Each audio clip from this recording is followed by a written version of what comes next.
नमस्कार मित्रांनो, मी शिवराज काटे।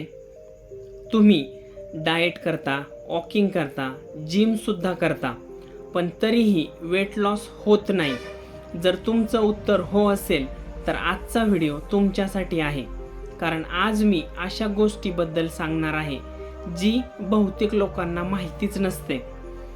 वेट प्रॉब्लेम नसते तर रूट कॉज प्रॉब्लेम असते। सर्वात मोठा गैरसमज म्हणजे आपल्याला लहानपणापासून एकच गोष्ट सांगितली जाते, कमी खा, जास्त व्यायाम करा, वजन कमी होईल। पण जर हेच खरं असतं तर इतके लोक अनेक वर्ष प्रयत्न करूनही वेट लॉसमध्ये का अडकले आहेत? कारण वेट हा प्रॉब्लेम नाही, तो फक्त शरीरामध्ये कुठेतरी चाललेल्या असंतुलनाचा परिणाम आहे। जर मूळ कारणावर काम केलं नाही तर वजन पुन्हा वाढतं, आणि याच्यामध्ये वेट लॉस न होण्यामागची 5 मुख्य कारणं म्हणजे पुअर गट हेल्थ। जर तुमचं पोटच नीट नसेल, पचन नीट होत नसेल, पोट फुगत असेल किंवा वारंवार ॲसिडिटी होत असेल तर शरीर न्यूट्रिएंट्स योग्य प्रकारे वापरू शकत नाहीत। दुसरं, हार्मोनल इम्बॅलन्स, विशेषतः इन्सुलिन, थायरॉइड, कॉर्टिसॉल हे हार्मोन्स वेटवर मोठा परिणाम करतात।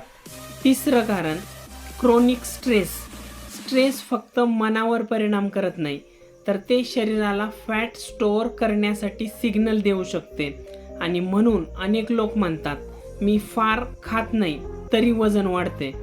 चौथं कारण, पुअर स्लीप, रोज 5 ते 6 तास झोप किंवा रात्री उशिरापर्यंत मोबाईल। झोप कमी असेल तर हंगर हार्मोन्स बदलू शकतात आणि त्यामुळे सतत भूक लागते आणि वेट लॉस कठीण होऊन जाते। आणि 5वं, ब्लड शुगर इम्बॅलन्स, सतत गोड खाण्याची इच्छा, दुपारी अचानक एनर्जी डाऊन होणं, वारंवार भूक लागणं हे ब्लड शुगर इम्बॅलन्सचे संकेत असू शकतात।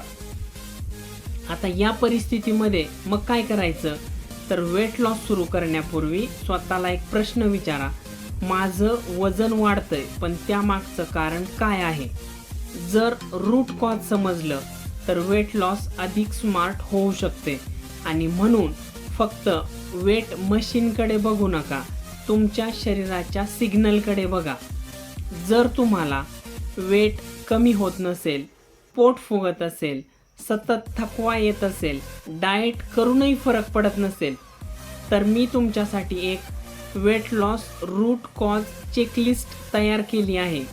कमेंटमध्ये लिहा रिसेट। मी शिवराज काटे, बिझी बट फिटच्या माध्यमातून आम्ही लोकांना गट हेल्थ, लाईफस्टाईल आणि वेट मॅनेजमेंट विषयी जागरूक करण्याचा प्रयत्न करतो।